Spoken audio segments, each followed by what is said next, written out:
Have you ever looked at the skeleton of a Tyrannosaurus Rex and wondered, what if the history books, the fossil records, the very story of our planet got it wrong?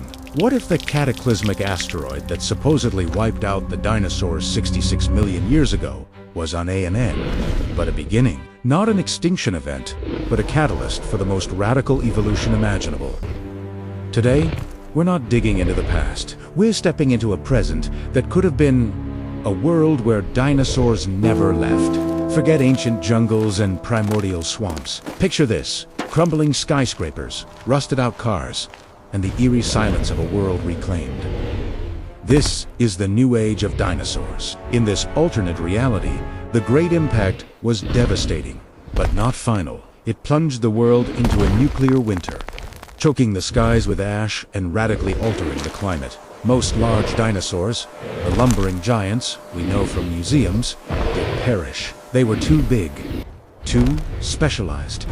Their food sources vanished overnight. But life, as they say, finds a way. Smaller, more adaptable species clung to existence. The feathered raptors, the agile Troodontids, the tough, armored they weathered the long dark, their bodies and behaviors forced to change at an accelerated pace. As the dust settled over millennia, a new world emerged. A world of empty concrete canyons and towering steel skeletons. Humanity rose, built empires of glass and light. And then, through its own folly, be it war, plague, or environmental collapse, it vanished, and into this ready-made vertical jungle, the new dinosaurs emerged from the shadows. Let's start our urban safari in the skeletal remains of what was once a bustling downtown core. The skyscrapers, now draped in thick ivy and scarred by time, have become the domain of the apex predators. Forget meet the Tyrannosaur Scrapper. This descendant is smaller, sleeker, maybe only half the size of its ancestor. Its powerful legs, once used to chase down hadrosaurs on open plains, are now perfectly adapted for leaping between rooftops and navigating treacherous, debris-strewn streets. Its scales have evolved into a mottled pattern of grays and browns, providing perfect camouflage against concrete and rusted metal. Its arms, once a subject of ridicule, have become longer, more functional, tipped with sharp claws for gripping onto ledges and tearing open the metal hides of derelict vehicles to find shelter or corner prey. Its bite is still devastating, but its intelligence has sharpened. It's a strategic hunter, using the complex, three-dimensional environment to ambush its quarry. Its chilling calls echoing between the empty buildings. But what does it hunt? The herbivore hoods of the Cretaceous are long gone. In their place are the gutter grazing. Imagine descendants of small ornithopods, perhaps hypsilophodonts, that have evolved into creatures the size of large dogs. They travel in skittish flocks, their beaks now tough enough to strip insulation from wires, chew through tough synthetic materials, and graze on the hardy, mutated mosses and fungi that grow in the perpetual shade of the urban canyons. Their coloration mimics the graffiti and decay of the city walls, making them incredibly difficult to spot. They are fast, nervous, and their primary defense is their speed and ability to dart into narrow alleyways, sewer pipes, or the hollowed-out ground floors of office buildings, where larger predators can't follow. The skies are no longer ruled by pterosaurs, but by Neo-Avians, the direct descendants of feathered dinosaurs like Microraptor. These are not the birds we know.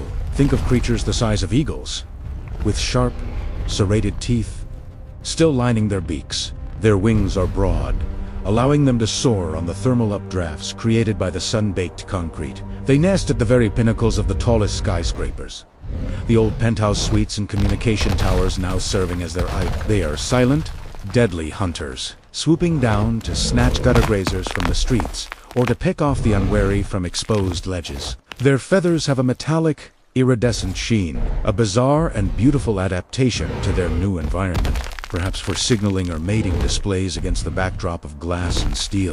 Now, let's descend into the underbelly of the city, the subway tunnels and sewer systems. This dark, labyrinthine world has its own unique ecosystem. Here, the descendants of Troodontid have thrived. We'll call them the Tunnel Stalkers. Almost completely blind, they navigate through a combination of extreme hearing, touch, and a sophisticated sense of smell. Their bodies are elongated and pale, almost salamander-like, allowing them to slither through tight spaces. Their famously large brains have made them incredibly cunning pack hunters. They communicate through a series of complex, high-frequency clicks that bounce off the tunnel walls, a form of echolocation not unlike that of bats. They hunt the giant, mutated insects and rodents that have flourished in the subterranean decay, but a pack of them would be a terrifying threat to anything that wanders into their sunless kingdom. Their large eyes, once a sign of nocturnal prowess, are now vestigial, clouded over and useless in the eternal darkness. And what about the armored tanks of the Ankylosaurs? Their descendants, the urban hulks, are perhaps the most changed of all.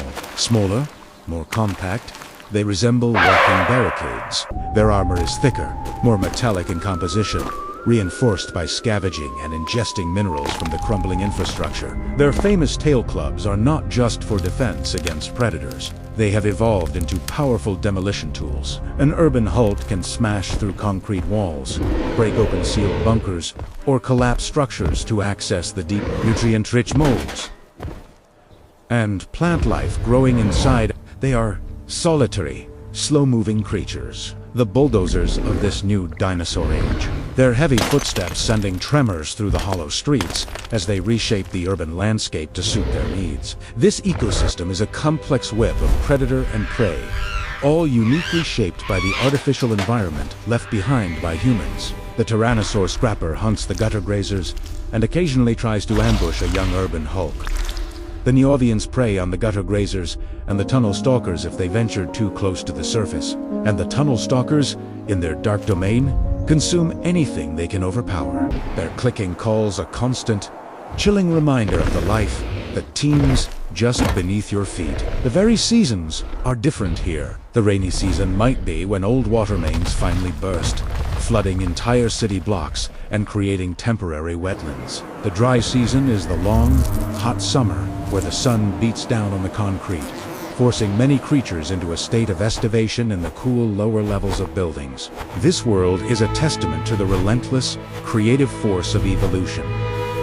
It shows that life doesn't just adapt to nature, it adapts to whatever environment it's given, even one as alien as a dead city. The dinosaurs, in this scenario, inherited our world, not as a pristine wilderness, but as a jungle of our own making. They climb our towers, nest in our homes, and hunt in the shadows of our achievements. It's a humbling and awe-inspiring thought. The next time you walk through a quiet city street at night, listen closely. Maybe, just maybe, you'll hear the distant echo of a call that hasn't been heard for 66 million years, repurposed for a world of concrete and steel.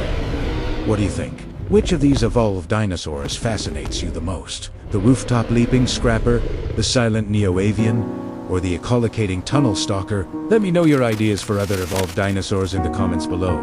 What other creatures could have survived and adapted to this concrete jungle? Thanks for joining us on this journey into a world that never was. If you enjoyed this speculative safari, don't forget to like, subscribe, and hit that notification bell for more trips into the extraordinary. See you next time.